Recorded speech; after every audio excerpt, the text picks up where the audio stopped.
The left already, starting with Humpty Dumpty, fake news, CNN, J.B. Pritzker, Gavin Newsom, predictably claiming this is conservative censorship. The MAGA crowd, Donald Trump got Jimmy Kimmel.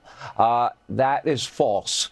I can't find a single prominent conservative voice in the country that even remotely wanted or hoped or was pushing to get Jimmy Kimmel taken off the air. Nobody. It just was simple. People changed the channel. They didn't watch him. Not one person can I think of. Maybe there's one, but I can't think of them. The excuse that's come from a lot of conservatives that have been like, oh man, this is just, it's what ABC decided. If ABC doesn't want to have a show on the air anymore, maybe because of an offensive remark, which wasn't an offensive remark, which was actually an accurate remark based in a joke. What they're claiming is that ABC can do this. ABC was offended by it. There's just one problem. There's people at ABC that accidentally talked about how much of a lie that is.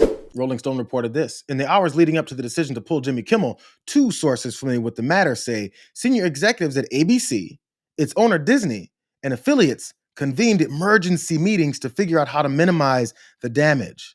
Multiple execs felt that Kimmel had not actually said anything over the line, is what the two sources say.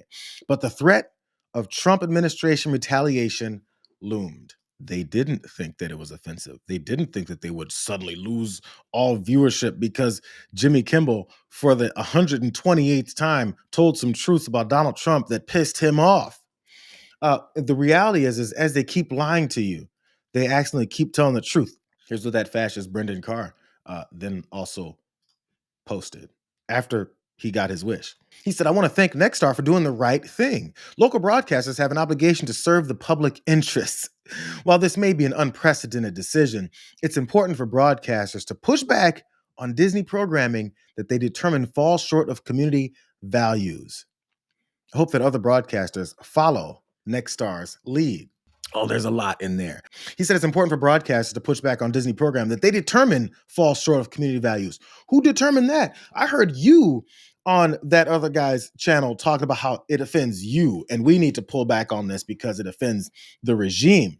So there's this assumption, there's this propaganda and commentary about how everything that they believe falls short of community standards and values is also what falls short of America's community standards and values. This guy has been saying it since he ran for president before. Everything that Donald Trump thinks is his or represents him represents America because he thinks only his opinion and his position and his money making counts. That's how these things work. And the last part, there's that secondary veiled threat. I hope other broadcasters follow Nexstar's lead. He hopes because he started by threatening them. I mean, look, we can do this the easy way or the hard way. These companies can find ways to change conduct, to take action, frankly. And in case you needed to drive that point home, the president, the fascist in the White House, did the same thing. Great news for America, he posted. The ratings challenge Jimmy Kimmel Show is canceled. Congratulations to ABC for finally having the courage to do what had to be done. Kimmel has zero talent and worse ratings than even Colbert, if that's possible. This is the best part.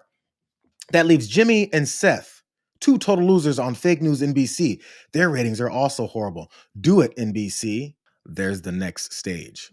When you allow fascists to roll over you and you don't push back, they go, well, how about the next? And how about the next? And how about the next?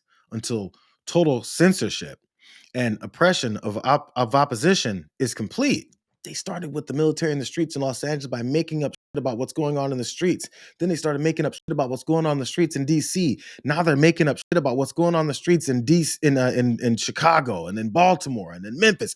Yes, there's crime in these places, but none of those are lowered by them sending military to stand in the streets and harass people. It's just not true. Here's Benny Johnson, that guy that hosted Brendan Carr at the beginning of this whole thing.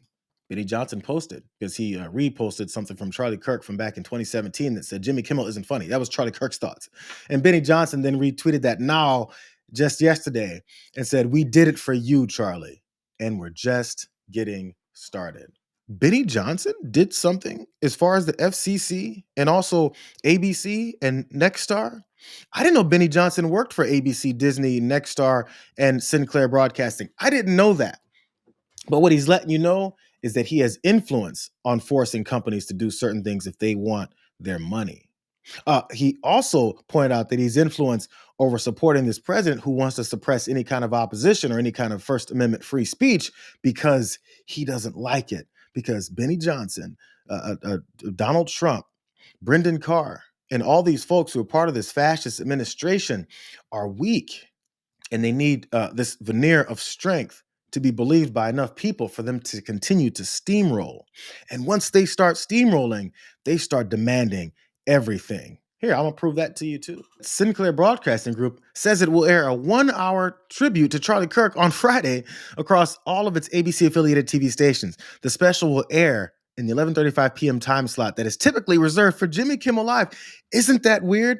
It's like they're trying to extra rub this in and be like, this is what we're gonna do with that airtime that we just took, and we're gonna put propaganda about the guy that spread hate and division and that said certain people in this country are lesser than others, that they don't have mental capabilities, that they don't deserve to have certain kinds of jobs because of the color of their skin. These were not debates. These were racist diatribes. So now they're going to run a propaganda show on all these networks that they just took over through a fascist move via capitalism to make sure that they can force these new propaganda beliefs that they're trying to make reality. The point here is to really drive home this is a MAGA fascist regime, and this country will follow everything we tell it to follow. Don't get any of that twisted.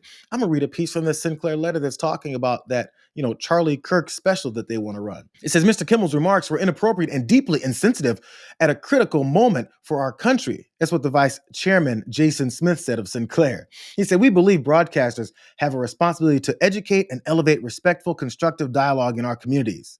We appreciate FCC Chairman Carr's remarks today, and this incident highlights the critical need for the FCC to take immediate regulatory action to address control held over local broadcasters by the big national networks. In case you haven't caught the irony alert of them talking about control over people's networks and what they can see and oppressing other people's thoughts and First Amendment rights, they're doing it right there. More, Sinclair's ABC stations will air that special. That's what we talked about a second ago. And it said Sinclair is offering the special to all ABC affiliates across the country. Here's what we're talking about with the Kimmel stuff. Sinclair will not lift the suspension of Jimmy Kimmel Live on our stations until formal discussions are held with ABC regarding the network's commitment to professionalism and accountability. Sinclair also calls upon Mr. Kimmel to issue a direct apology to the Kirk family. Furthermore, we ask Mr. Kimmel to make a meaningful personal donation to the Kirk family and Turning Point USA. Do you now see, as they're calling this, a suspension until further notice? The rest of the notice has to be then that Jimmy Kimmel drops to a knee, pays personal money to Charlie Kirk's family, and Turning Point USA has an open public apology where I guess, they're going to be standing in front of him with weapons to force that upon him. And if he doesn't, then you're going to continue that same cancellation and also that oppression of people's rights. Are we seeing the fascism yet? I just wonder, at what point are we going to start recognizing this is fascism? That same FCC chair, Brendan Carr, was on this morning to talk about that Sinclair letter and that demand that Jimmy Kimmel pay them. According to the New York Times, late Wednesday, I'm just quoting here, Sinclair, another owner of many local TV stations, said that it would also suspend Mr. Kimmel's program and called on Mr. Kimmel to apologize and make a meaningful personal donation to Mr. Kirk's family and the activist political group Turning Point USA. Do you think that's an appropriate remedy of the situation? I think Sinclair has every right to call for that. Again, Sinclair affiliates with Disney. They take Disney contract. They have a contractual relationship with Disney, and that's between the two of them to figure out, what's going to make sense to make both of them comfortable with the relationship going forward. But again, over the years, it would be unthinkable for Sinclair, for Nexstar, for local TV stations to actually say, you know what? We're not going to take this particular programming that's coming out of New York and Hollywood and send it to Pennsylvania and Utah. And so the idea that local broadcasters feel like they can push back, I think that's a much, much healthier dynamic for the country right now. Don't let them make you forget that this is all about them leaning on them for this merger deal, for more money to be made. That's all it is.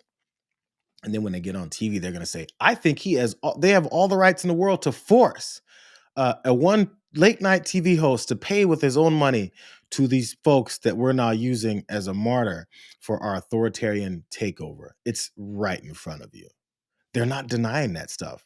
Every time someone brings that up, they just, go back to their lies. There's no actual proof of reality that says the opposite, because that's exactly what's happening. When fascists start rolling downhill, they take it to the next step and the next step and the next step. This is the fascist president of the United States. I'm pleased to inform our many USA patriots that I am designating Antifa, which he calls a sick, dangerous, radical left disaster, as a major terrorist organization.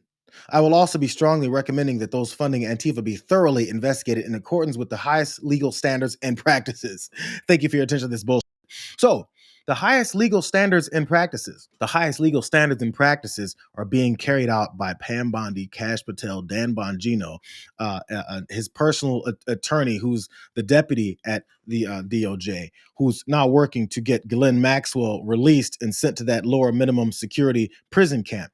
That's what we now have as the highest legal standards and practices. And with those legal standards and practices in place, what you've got is the president saying he's designated anybody that he deems Antifa to be a terrorist.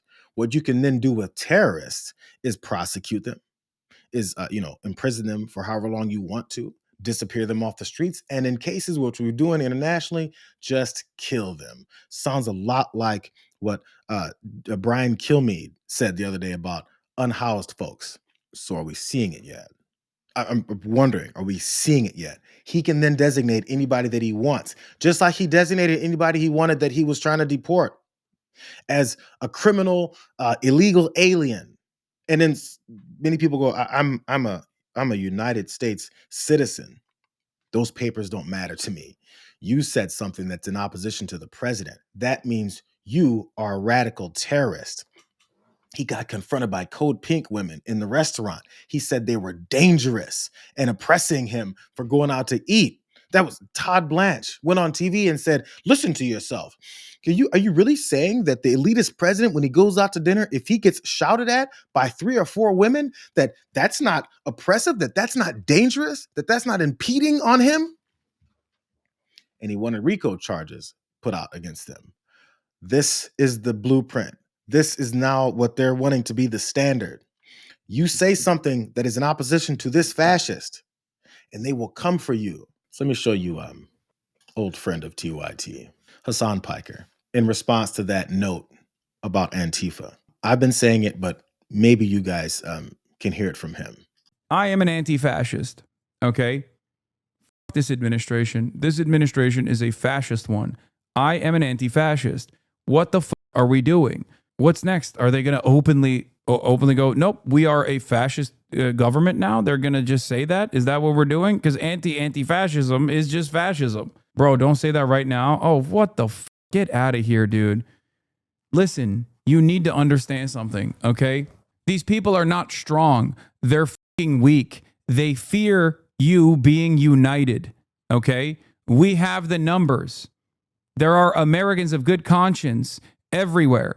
Okay. And because they're so fearful that if the people stand united, that they'll never be defeated, that they try to pick apart. They try to divide the masses. They try to make an example out of people.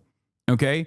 And when institutions don't actually respond in defense of the citizens in a country like the United States of America, especially, okay, if institutions don't respond, if people don't respond, if they actually obey in advance, then regardless of how weak they are, regardless of how fearful they are, they win. And it doesn't stop. When they get a victory, they do not stop.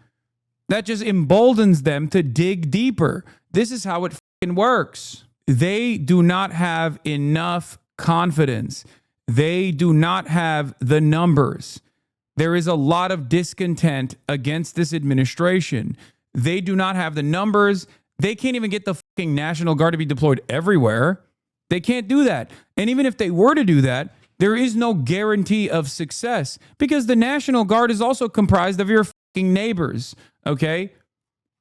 There's no guarantee that those guys are going to be like, all right, well, we're loyal servants of fascism now. These are the actions of a weak administration. These are not the actions of a strong administration. If they were strong, they wouldn't feel the need to stamp out any sort of discontent. If they were strong, they wouldn't feel the need to try to put the fear of God in your hearts, in your minds, in your soul, to stop you, to make you think twice before you engage in any sort of anti-fascist action, before you engage in any sort of demonstration, because they are afraid. It is upon all of us to make sure that we don't stand down, okay? Today will be the easiest day for you to express your discontent. Tomorrow, it will get harder. And the day after, it will be even harder than that. And the less we express our discontent, the less we express our frustrations, the more this administration will feel emboldened to do more of the same. I don't think it can get much clearer than that. The weakness that this guy in the White House exudes is what then progresses the fascism. We have this weird mindset that we think fascists are strong. Fascists in the past hid behind all the things that they were pushing at folks. When they had any kind of confrontation, they f***ing crumbled. They're weak. They're weak-minded. They don't do things well. Look at this administration. Look at this cabinet. Look at Pete Hegseth. They don't do anything well. They just have this veneer of doing something well. And they tell you how great they are. And everybody who's accomplished, they demean and talk down and say that they don't have credentials. That's what Charlie Kirk used to always do. That's part of the propaganda. As we continue to let their weakness that they're trying to pass off as strength control us, we're giving it away. We're giving it away out of fear of scared people. Remember the Heritage Foundation guy? When they were still campaigning, he said this second American Revolution is coming and it will remain bloodless as long as the left allows it to be. He said it right there. We're afraid of you. We just have to tell you we're going to kill you so that you'll let us do what we want.